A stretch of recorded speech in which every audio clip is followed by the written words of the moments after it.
Hi, this is Privateer Station, and today we're bringing you day 314th of Russian invasion into Ukraine, as always in a conversational format between Olexiy Arestovych, advisor to the office of the President of Ukraine, and Mark Feygin, Russian opposition politician. Enjoy. Dear friends, glad to see you all. It is Tuesday, January 3rd, 5 minutes past 10 in Kiev. Apologies for a bit of delay here. Day 314th with Olexiy Arestovych. I'm glad to see Olexiy with us. Good evening, Mark, Kostya, and the viewers. We have 161,000 watching us live, 35,000 click the like button.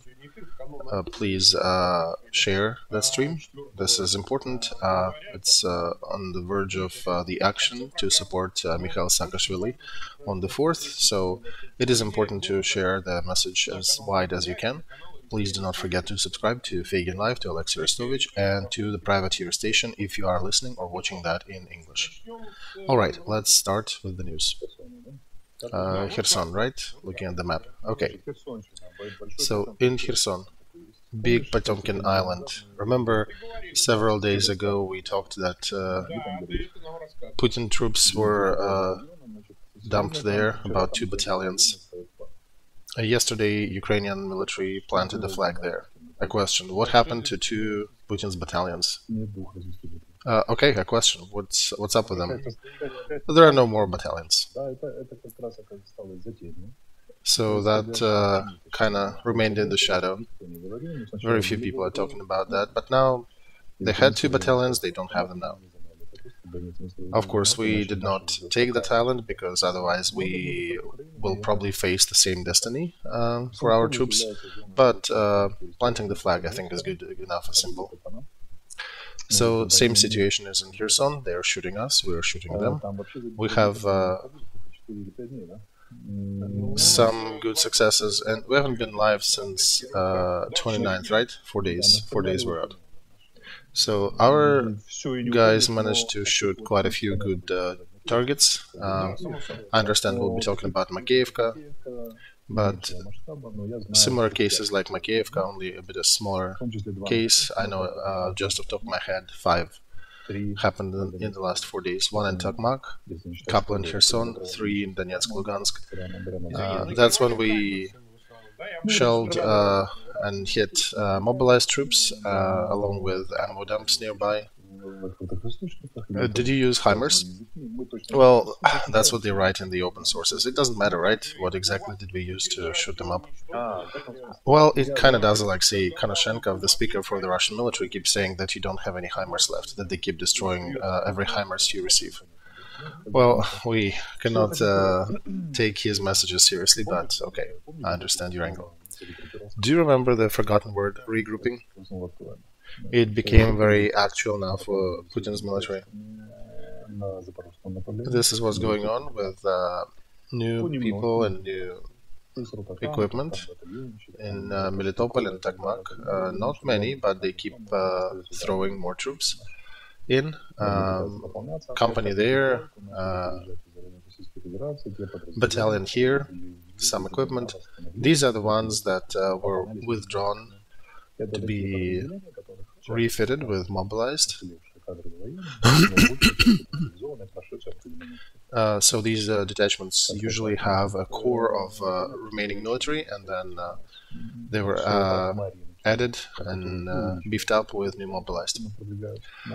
So Marinka, the battle is still raging. They haven't really moved anywhere. We keep the center of the village. They already published a lot of victorious messages in their media, but we still have Marinka. And of course, traditionally it's Bakhmut and Solidar, especially between Bakhmut and Solidar.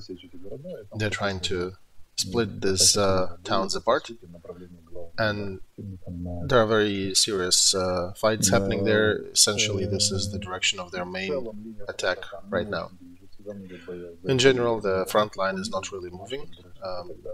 They would take a trench, we would kick them back. They come to the outskirts of town, we kick them out. We push them from the eastern outskirts of the city back out, and they are using artillery, they're using some air power. We're using those as well, and actually more of the air support than they do. They're using the same tactics, waves of attackers coming daily. The problems that we have in this is that not all of our commanders have enough experience and training to properly fight these tactics. Not all of our younger commanders can create a system of fire to cover and protect their positions. Wherever we are doing it by the book, we are successful. Wherever some of the younger commanders were wounded or had to leave the front or killed, we had to replace them with new, and if the new ones didn't get trained properly, sometimes we run into situations when this endless attacks 8 waves per day. They usually accumulate quite a bunch overnight, and then they start sending them in the morning. There are some interesting observations. We have questions how to explain that. I have a friend on the front line, a major, who was shooting at the group of Wagner soldiers yesterday from DSHK. This is a high caliber machine gun. This is a serious one. Yeah, if the bullet hits a limb, the limb is gone for flies out for about 20 yards. If it hits the upper part of the body, it's gone. So he was shooting them from about 150 yards yesterday. Imagine, right, the damage. They were not even trying to hide. They were just walking. His other observation, we shell them with mortars. The smoke and blast disappears. The remaining 3 out of 10 keep walking. In front of him, 3 wounded blew themselves up with grenades, not to be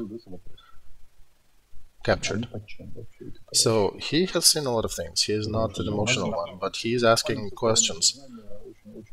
What have they been taking?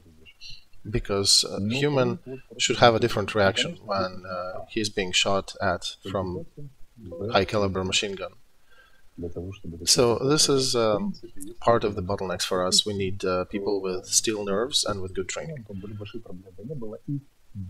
And we wouldn't even have any issues if we all had that proper training. Even without that, we managed to grind them down to the level that it is somewhat slowing. And even the biggest publications on the West are starting to throw input into the media sphere that Wagner made a mistake by setting the goals as they did and using the tactics as they did. I am observing the trend slowing down. Probably not yet visible in the trench. They still get those 8 waves of soldiers of attacks per day. But on the higher level, if you zoom out a bit, you can see that the numbers arriving to that front are slowing down, are diminishing. And success never came.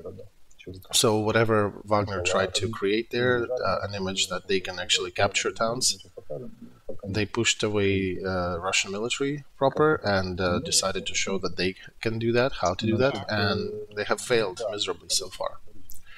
All right. No, Mark, hang on. There are more news. Over these bunch of days we missed, there's a lot of good information to bring up. 2 army commanders visited Russian positions near Kremenaya, 41st and some other. So they were throwing things at their colonels and were screaming at them, why bleep bleep bleep, are you still taking the old positions, and have you not recaptured where you've been pushed away from? So their idea is to push back and recapture Liman. There is a river called Zherebets, a little higher, and they want to get to this barrier. They gathered enough troops, they think, and enough resources, trying to run to that river, trying to turn it backwards for about half of the territory that we regain back, but it doesn't quite work for them because they suffered some issues near Kreminaya. Although they did manage to aggregate enough troops, but they can't move forward. About 2 weeks ago, they made an attempt and failed. Now it looks, according to our data, they'll try another push. According to our radio intercepts and other intel that we're gathering, and 2 commanding officers do not come to the front. And their next goal is to push and maybe push for another 5 or 7 or 10 kilometers. And to the west of Lysychansk, they're also trying to push our groups out, so they would not have a wedge in their front line. And they want to have a straight line, straight flanks, so that these 2 groups would be pushing our troops out together on both sides. That's what they're trying to do, and will start doing actively. I think they have enough resources to try that. We'll see. Salavatovo, we shelled an ammo dump, pretty good one. Same warehouse near Bakhmut. I don't remember the exact location, because over the last 5 days everything is mixed. And we know what happened during the New Year night. At the New Year, they were shooting all kinds of missiles at us. They sent Shahed drones at us. They shelled Kharkov, Kherson, Zaporozhye, Kryvyi Rog, Dnieper, Odessa. They tried to reach everybody, and across the border, Sumy and Chernigov regions. And, okay, Makeivka, everybody wanted to discuss that, right? Yeah, let's bring this topic up. What information do we have? It's probably not too far from the border, from the front line, so maybe you had some data. Yeah, we had enough data early on. They brought Saratov battalion. I'm from Samara. Are you sure it's Saratov? Okay, yeah, maybe Samara. That both sounds familiar, pretty close to each other, and I might have misspoken. So they got a battalion of mobilized troops. There were fighters of special forces, communication people, artillery specialists, and a lot of infantry. There were about 600 plus, and they were housed in the college number 19, kind of a trade school, and that's to the east of Donetsk, and a lot of things hit that building. But what's paradoxical, they would have had much fewer victims and casualties of this attack if they haven't placed ammo around it. According to preliminary estimates, it's 300 to 400 dead, about 200 wounded. This is skeptical. Higher estimate is 400, over 400 dead and over 400 wounded. There were also 3 or 4 cases like that, not up to 600, but more like 20, 50 people. So this is a question about the destiny of mobilized. Very brief. Russian propaganda started lying a lot immediately after that event. And from one of the versions I heard that Russian mobile phones gave out their location. No, there were no, I need to dispel that. Russian phones did not give them out. They usually are being taken away. And they're usually given 2-3 phones for the whole detachment, local system Phoenix, and Russian command is tracing that pretty tight. So that fairy tale about 600 phones located in one position, that doesn't fly. We have other intel allowing us to trace groups like that. Takmak and Chuakovka are other 2 points that can support my statement. So that's what happened. So they lost about a battalion in less than 30 seconds. They're still digging through it, right? You've seen the videos. They're still digging through the rumble, through the ruins. Those are big concrete blocks and slabs. Mark, if they did not have an ammo dump, their losses would have been much smaller. They could have got several dozen dead, maybe, but if that ammo wouldn't detonate, a lot of them would have stayed alive. But when you see concrete blocks being lifted and smashed like that, you understand the destiny of everybody who was in that building. Okay, got it, yeah. 308,000 watching us live, 115,000 click the like button. Please continue sharing links, subscribe if you haven't done that yet. I understand many of you come join as we start the stream. Share links to that stream wherever you discuss politics and current events. Make sure people who need to see that, who talk about war in Ukraine, get to see this angle. This is important. Also, subscribe to the Privateer station if you are listening to that in English. Okay, a question about the New Year's night. We cannot just pass by that and let it go unnoticed. 31st of December. Many people talked that there were two strikes on the territory of Ukraine. One was daytime, another was in the night, and one more immediately after. So why, Olexiy, do you think he decided to attack Ukraine on the 31st? I understand there is some hellish symbolism in this, but... and perhaps some signals that he was sending. Like, look, we can do even that. For example, they destroyed my favorite hotel, Alphavita. I used to stay there for many years, and they destroyed the facade of that building. They obliterated that. So, this situation with missiles, how many are left? How long do you think they can be using it for?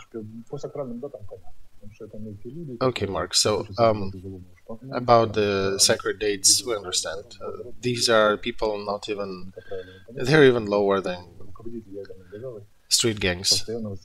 The country that's a nuclear state, the member of the United Nations Security Council, is doing that to psychologically impact the Ukrainian population. But what's interesting, the first wave wasn't attacking energy systems. The question is, where was it going to? Me personally, I suspect they were targeting decision-making centers. According to the geography of the missiles we shot down, it was going towards Bankovskaya or Pecherskaya streets. Because nothing in the first volley went to the energy centers. According to their trajectory, most of them were flying somewhere towards the decision-making centers in Kiev. So I have a question, have they made their mind now? We haven't got a single hit in that part of the city. Our air defense systems work brilliantly. But I have strong suspicion that the first volley, or at least part of that first volley, was targeting commanding locations in Kiev. Second and third volleys, they attacked the usual energy systems. That missile, by the way, that destroyed the hotel, that probably, remember, they were thinking that there's some secret meeting or some NATO specialists are housed in that hotel, so they tried to hit it. Remember Vinnytsia, same situation when they hit people near the officers' building. They were supposedly thinking that there is some meetings happening there, some training. So probably could have been an angle that they're trying to find that elusive NATO that they, that mythical NATO that they're claiming they're fighting against in Ukraine. So they're trying to find any target where they can maybe hit somebody international. And the thing is, hitting hotels during the air raid, you know, if they were NATO specialists, they would be exactly staying in the hotel, right? They'd be playing cards and doing nothing and waiting if something hits them. Yeah, just a typical NATO people, that's how they behave, right? So it appears that Russian government prohibited people from learning who's actually fighting in Ukraine, and they don't know how to use internet. So yeah, those who know, they use VPNs, and they probably left the country already. So it does appear that maybe they were targeting some of the commanding areas, not exactly the office of the president, but the probably like intermediary groups of intermediary offices where maybe some people or some meetings could have been gathered. Even though if you plot the plot the trajectories, they do come very close to Bankovskaya Street. And yeah, perhaps they were targeting our command. They also sent Shaheds. We shot down all of them in 2 waves. In a 3rd wave, we shot almost 100%, almost all of them, which is great. It shows a good improvement. Remember, when these Shaheds just showed up, there were some grim prognosis that they'll spam our systems and we won't be able to effectively fight them. And now mobile groups with high-caliber machine guns, zenith machine guns, and projectors, they rather easily find them and destroy most of them, almost all of them. And yeah, recent commands from the air defense systems that they indeed shut down about 100% of them. And we have people from National Guard who are hitting quite a few of those flying objects. Very often people are saying Ukraine Defense Forces, Ukraine military, who are fighting against the oppressor. We have the whole system of different groups of enforcement agencies fighting against it. It's border guards, it's communications people, it's territorial defense, it's military. It's also transport people who are part of the Ministry of Defense, a lot of other people who are all partaking in fighting the enemy. All of them are shedding their blood and risking their lives to fight the enemy under the command of Zaluzhny. But again, I just want to emphasize that it's not just the military that are fighting, it is a lot of other different groups, different organizations who are fighting together with the soldiers. And they also have a lot of people who are awarded medals of heroes and some casualties too. So I liked what Zelensky said in his Christmas message, that we are fighting for each other. And our defense forces are fighting for each other too. Army and National Guard and all kinds of detachments within the army, they all fight for each other. All right, 376,000 have joined us now. Next topic, we will bring Olexiy. For the last couple of days, it was in the media. I was asked in a couple interviews about that too. Perspectives of mobilization, which Reznikov sent a message about around the new year. So Russian people are coming and asking questions, the ones who are not exactly motivated, especially after Makiivka, to be at the front line, to find themselves in the same places. Those people who want to leave Russia, they're also asking a lot of questions, because it was brought up that the borders will likely be closed. So let's go about that. Okay, so mobilization in Russian Federation, Mark, has not stopped since 22. It started and it was going, it was hidden and partial. They have not announced that, and they were only calling to service certain military specialties. In September, it became open. Still partial, they were not calling upon everybody, still certain specialties. They managed to gather 230,000, then eventually topped it up to have 300,000. About 50,000 were sent to the front immediately without any support to plug the holes. They were very unlucky in this way. The other part was sent to training camps, including Belarus, and they were being prepared there. Some of them were being not really prepared at all, they were just positioned somewhere in the fields. Others were being trained rather proper. And their task was to replace the army detachments that have been shot out for the most part. So they needed to go on rotation and needed to be fitted with new mobilized. And these are the people that Zaluzhny was talking about, that they're arriving to the front. So the decision to keep mobilizing Russians, that decision was taken. We need to understand that Russian offensive is likely to happen on the front. We can talk about time frames and directions and the scale of events, but for Russians, they need to understand that that group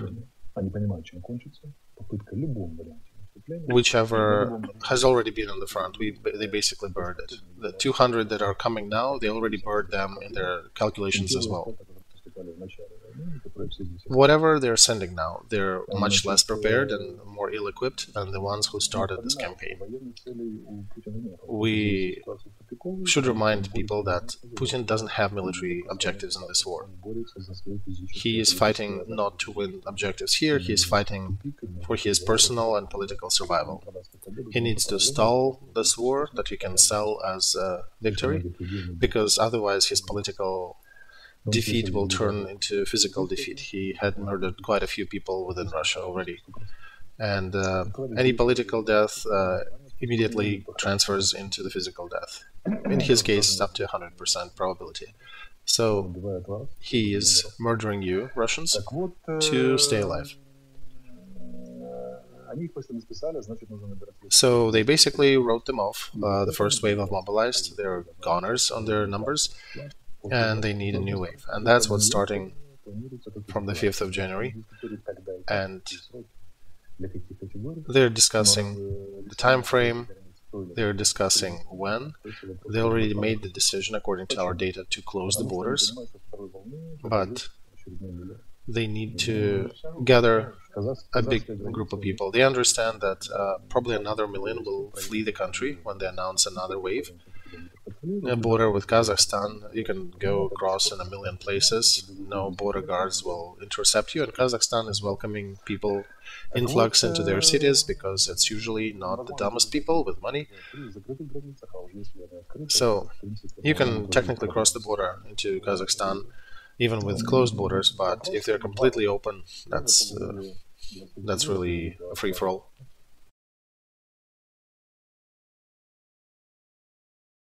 So the first questions for this coming year: how and where will they plug those 200,000 that already exist on the front? And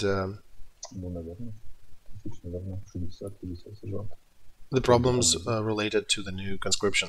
It's about 30 to 50,000 officers and lower commanding officers that you'll need in that group.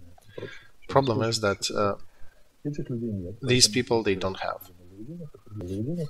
So in tens of Russian higher education establishments, they opened special training courses for those who already served in the military back in the day, or the ones who are who got training at the ROTC courses. So this war is sucking on their resources, especially humankind, and they are lacking a lot of officers. So they'll be trying to plug it in with the young ones and the elderly ones. They don't really have professional ones left. So where are they going to use them? In Russian military command, they are looking at 3 different options. One of them is to repeat the offensive they had, the strategic offensive they had on Kiev.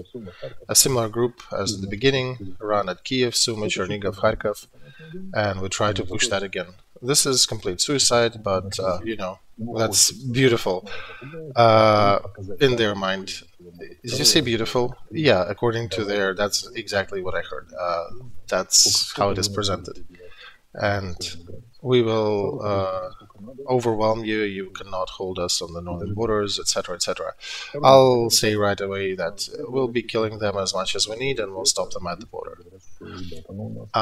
Second option is where analysts are looking at that and saying, well, you had elite troops trying that before, do you want to repeat the same idiocy? There is no other more reliable way to bury 200,000, so maybe not. And when they're asked, what are you suggesting, then they're suggesting a middle variant, some offensive on Zaporozhye and Donetsk and Lugansk, and maybe touch Kharkov direction, because Zaporozhye is related to, adjacent to Donetsk, and Kharkov is adjacent to Lugansk. And Kharkov direction essentially is adjacent to Lugansk, that area that they're trying to capture back. And then there are some really smart heads that are looking at everything and saying, well, we already tried that. We tried Zaporozhye, we tried Kharkov, didn't quite work for us. We cannot even take Bakhmut and Solidar for several months. Let's throw everything in Lugansk and Donetsk regions, take them if we can, and then at least we can announce that these were the initial goals of the operation, that these are the things we were fighting for.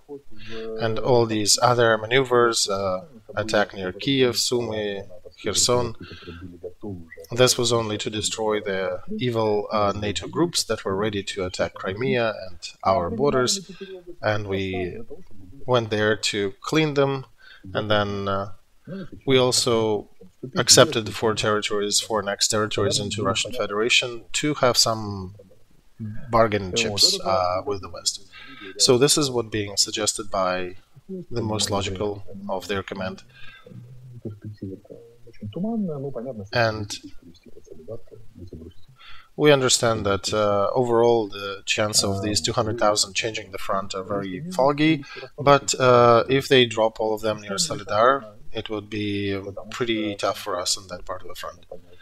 So we know what can they do, we know their capacities, we don't know their intentions. That's a little more difficult, and we would need to get into the heads of those people, and none of the intel services of the world can do that. So we are preparing for all 3 eventualities. There are trainings near Kiev. Not only Belarus border is closed, there are no signs of a growing threat from there, but it's also closed. And Kharkov border is Kharkov commanding of their defense general, forgot the last name, sorry. He recently made a statement that they are considering that Russian troops may attack Kharkov and cut it off from Kiev, and he already said that these plans will fail because they're much better prepared now after 10 or 11 months of this raging war. So we understand that the offensive will happen. We understand that we need to be ready, and we are. And the next question, will they be able to gather another 300,000 or 400,000? I have no doubts that they will try.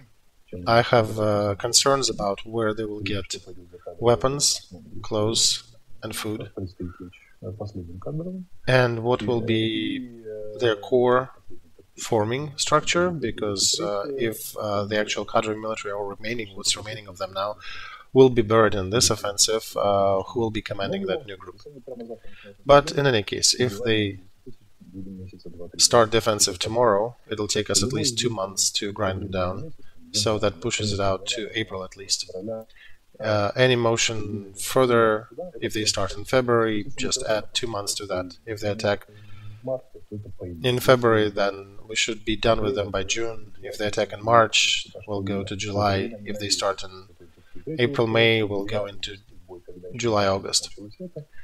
So ideally, they might want to aggregate the next wave while this wave is fighting.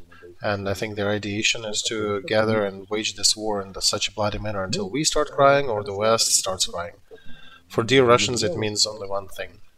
Your leader is going to bury you. They're going to bury another 400,000, 200 plus another 200 on this front.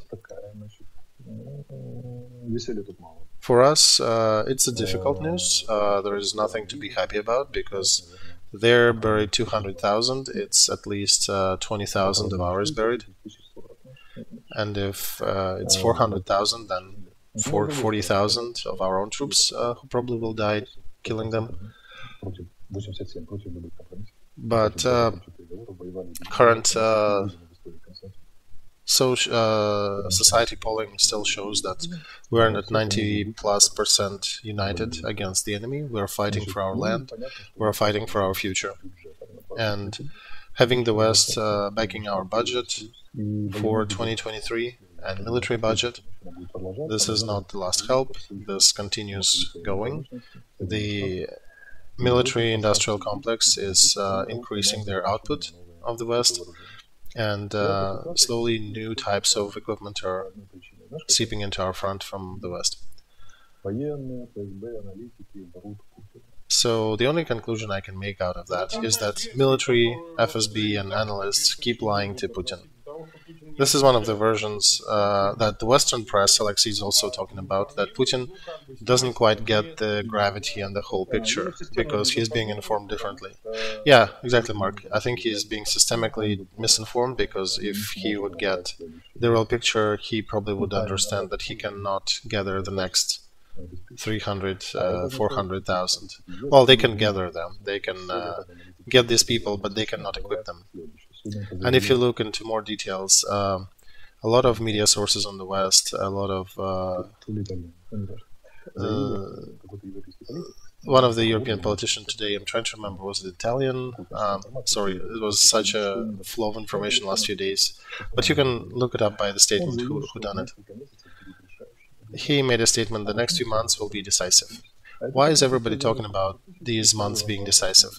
It's that question of using these 200,000, of grinding them at the front, and also the question of will they be able to gather and equip the next wave. So Russian command is planning to gather these troops and to bury them all in Ukraine. The other piece of news for Russian listeners is that war will be bloody and long. And for us, we'll have to probably fight again for the northern borders on the Zaporozhye region, Donetsk and Lugansk. Of course, this is the bloodiest part of the front already. This is nothing to be happy about, but we don't have other options. We cannot surrender. So we've been fighting and we will continue fighting. We will have a steady influx of weapons, and what they will be fighting us with is a big question still. Let's add another good news. Britain stopped importing Russian gas. Germany stopped importing Russian oil. From February, European Union are refusing to use any and banning any oil products to the West.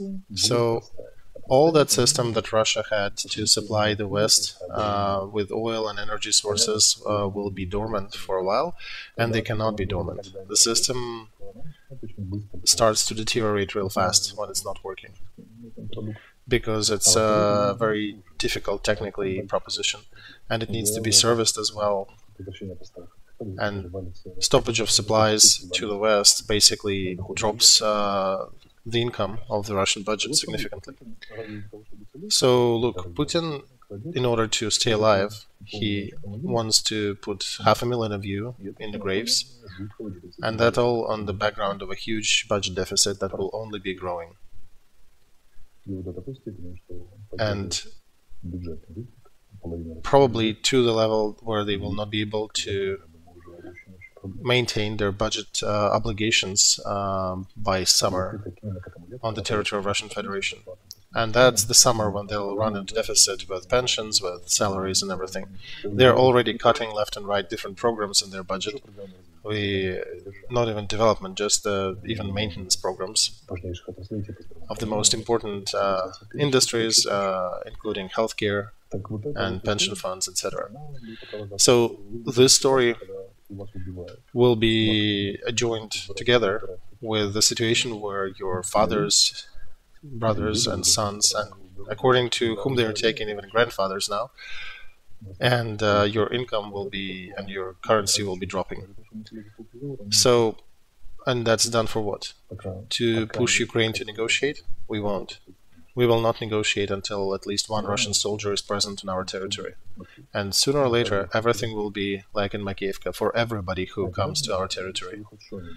And now, attention, if you can connect any cause and effect, perhaps if you cannot fight that war in the territory of Russia, if you cannot change the government, at least protect your own family while the border is still open, because your future is grim and we don't have any other option. We don't have any other choice. All right. So we've been about 40 minutes live, about 39 already. 421,000 is watching us, 120,000 click the like button. We don't have much time, so let's drop some of the topics. We can talk about them. We can talk about them next time, Mark. It's okay. Tomorrow we have a very important day. very serious day on the 4th of January. We have a global action announced to support Mikhail Saakashvili, who is in prison hospital now on the 4th of January, starting at noon, your time zone, till about 2 p.m. Whenever you can get to the embassies of Georgia in the countries where you reside. Mostly, usually that's in the capitals, but sometimes other towns also have their council branches. So, on different media now, Mikhail Saakashvili social webpage, Radio Freedom. In over 20 cities, it is confirmed there will be gatherings, and according to my data, it's already about 40 cities that announced that they will have protest actions. In Georgia itself, there'll be a lot of protest action. And we do hope that tomorrow, overall number of participants will get to thousands of people. And I want to highlight that anywhere from Washington to Berlin, from London to Australia, there will be these manifestations happening, and geography is huge. We don't know how many people will come where. In some places it could be 5 people, in other places it could be hundreds, but please join them, please help them. Even if you don't have any placard ready with hashtag Save Misha, just come yourself. Shoot the video if you can, take pictures and send them please to Olexiy or to his social media in the comments in any post. Of course, to Telegram channel Feygin Live, we will be posting your materials from this action. And tomorrow evening we are planning analysis of this activity. We'll have some Georgian politicians partaking to follow up with this protest action, and we do hope that Georgian government will react to that and will find in themselves to solve the problem and to send Mikhail Saakashvili somewhere to Germany, in Sheratel, or a similar clinic. We once again call upon Zurabishvili, leaders of parties and government, to finally settle that problem and stop all that craziness. We do not want to continue that action, but we will continue if we need to. We already have outlined the general steps in the future. We have ways to make it more difficult for Georgian politicians to go on with that unnoticed, but we do hope that they will reciprocate and will come forward. Okay, Mark, thank you. I want to also add another speech here. Politics for a long time positioned itself outside of morals. There are some interests positioned in politics that are accepting any measures to achieve their goals. And in times of that horrible war that keeps trying to creep beyond the boundaries of Ukraine and Russia, it is probably a good time to bring some morality into politics.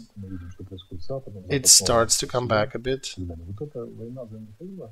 The West, you can see some stems, some attempts to change that in the West. And that war for Mikhail, for his survival, who's being killed in prison, this is the war to bring ethics into politics, so that people would not be buried in prison alive.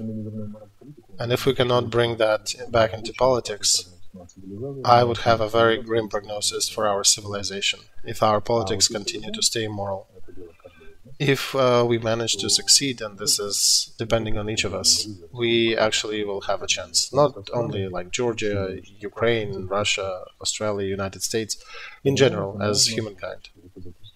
You know, a person can be suspected in certain crimes, he can be found guilty in crimes, but if we allow to torture him, and if we allow to force him to partake in